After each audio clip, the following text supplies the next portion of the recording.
করেছে, এমন এক চরিত্রের উদাহরণ দিয়েছে। আল্লাহ তার কাজের উপরেই পরিমাণ খুশি হয়েছেন, আপনাকে হুকুম দিয়েছেন আলী নামাজে আসার আগ পর্যন্ত যেন আপনি রুকুতে না যান। আলী রাদিয়াল্লাহু তাআলা আনহু আসছেন, আয়েশা যখন নামাজের মধ্যে শরীক হলেন, এবার রুকু থেকে উঠলেন, আল্লাহর কুদরত শুরু হয়ে গেল। এই বৃদ্ধ লোকটা যখন তাদের বস্তির মধ্যে গেল, বস্তির খবর তো আগে হলো, আজকে তার জান শেষ। সকল মানুষ, মহিলা, যুবক সবাই আশ্চর্য হয়ে গেল। আশ্চর্য হয়ে জিজ্ঞাসা করলো, তুমি শত্রুর হাত থেকে কিভাবে বেঁচে আসলা? তোমার তো বেঁচে আসার কথা ছিল না। যে জরম করে আল্লাহ তার হাবিব তার সাহাবীদের জন্য বদনাম শিকায়ত করতো, তার হাতে পড়ার পরে তুমি কিভাবে আজকে জীবিত হয়ে আসলা?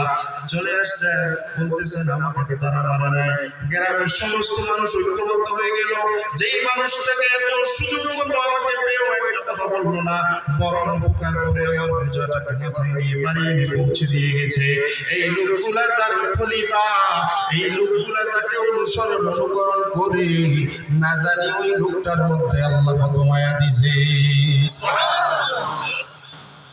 সমস্ত মানুষগুলা ঐক্যবদ্ধ সিদ্ধান্ত নিয়ে ফেললো, হ্যাঁ মুসলমান আল্লাহর বান্দা, সবাই ঐক্যবদ্ধ সিদ্ধান্ত নিয়ে চলে গেল মসজিদে নববীর মধ্যে। গিয়ে বলতেছেন, যেতে যেতে আশা শেষ হয়ে গেছে। গিয়ে বলতেছেন, আল্লাহর নবী মুহাম্মদ ইবনে আব্দুল্লাহ কোথায়, তাকে একটু দেখায় দাও। সমস্ত সাহাবায়ে কেরাম বললেন, দেখায় দেওয়ার কোনো সুযোগ নাই, পুরো মসজিদের মধ্যে তুমি খুঁজে দাও, এই অন্ধকারের মধ্যে যার চেহারাটা বেশি চমকাবে, উজ্জ্বল চকচক করতে থাকবে, মনে করবা উনি বিশ্বনবী শেষ নবী মুহাম্মদ রাসূলুল্লাহ সাল্লাল্লাহু আলাইহি ওয়াসাল্লাম। সমস্ত মানুষগুলো আশ্চর্য হয়ে রইলেন। শত শত মানুষের মধ্যে সবার চেহারা অন্ধকার, কিন্তু মুহাম্মদ রাসূলুল্লাহ সাল্লাল্লাহু আলাইহি ওয়াসাল্লামের চেহারাটা অন্ধকারের মধ্যেও পূর্ণিমার চাঁদের মতো উজ্জ্বল। সুবহানাল্লাহ। বুঝেন তো আল্লাহ তার নবীকে কি পরিমাণ সৌন্দর্যতা দিয়ে বানিয়েছে।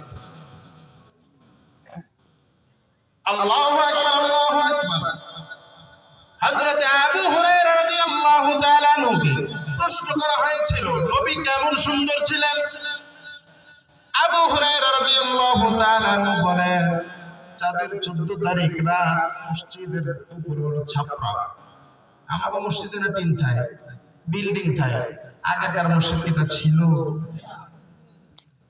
খেজুর পাতার ডাল দিয়ে উপরে চাল।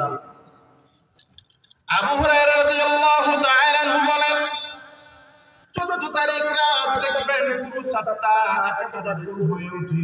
আমাবস্যার মানে পূর্ণিমার আগের রাত বা পূর্ণিমার রাতের চাঁদ একেবারে গোল ফুটবলের মতো দেখায়, খুব সুন্দর চকচকায়, আলোটা খুব পরিষ্কার। এই আলোর মধ্যে দৌড়াইতে হাঁটতে খুব ভালো লাগে। কি বলে ঠিক না? ঠিক।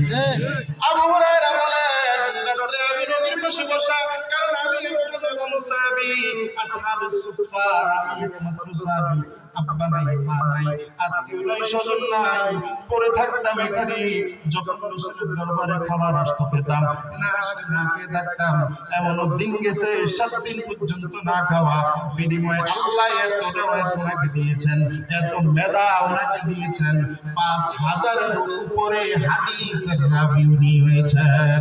সুবহানাল্লাহ। রাসূলের সংস্পর্শে যাওয়া।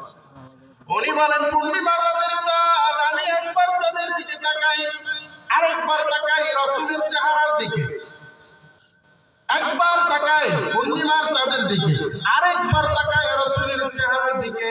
উনি বলেন, ওয়াল্লাহি নাফসি বিয়াদিহি, ওই আল্লাহর কসম, যেই আল্লাহর হাতে আমি আবু হুরায়রার জান, আল্লাহর নবীর চেহারার মধ্যে আল্লাহ এই পরিমাণ উজ্জ্বলতার সৌন্দর্যতা দান করেছেন, পূর্ণিমার চাঁদের মধ্যে ওই সৌন্দর্যতা নাই। সুবহানাল্লাহ। সৌন্দর্যতা বেশি কে?